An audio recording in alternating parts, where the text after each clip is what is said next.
L'anno che sta arrivando potrebbe portare delle grandi novità per ciò che concerne il servizio idrico regionale siciliano.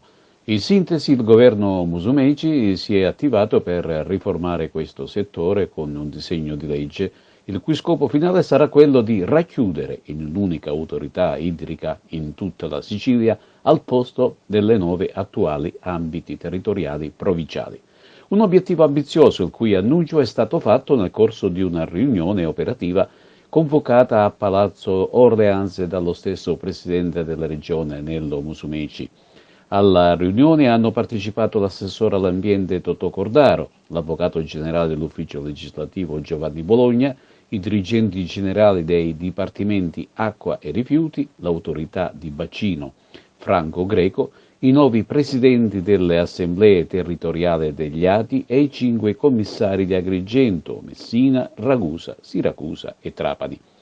Il caos nel settore idrico, ha voluto sottolineare il presidente della regione Musumeci, non è più tollerabile e dimostra che la normativa vigente non è più adeguata. Dobbiamo tutelare gli interessi del cittadino onesto che paga l'acqua, la riqualificazione della rete distributiva e la omogeneità delle tariffe. La bozza del disegno di legge verrà inviata agli ati e ci confronteremo anche con l'ANCI Sicilia.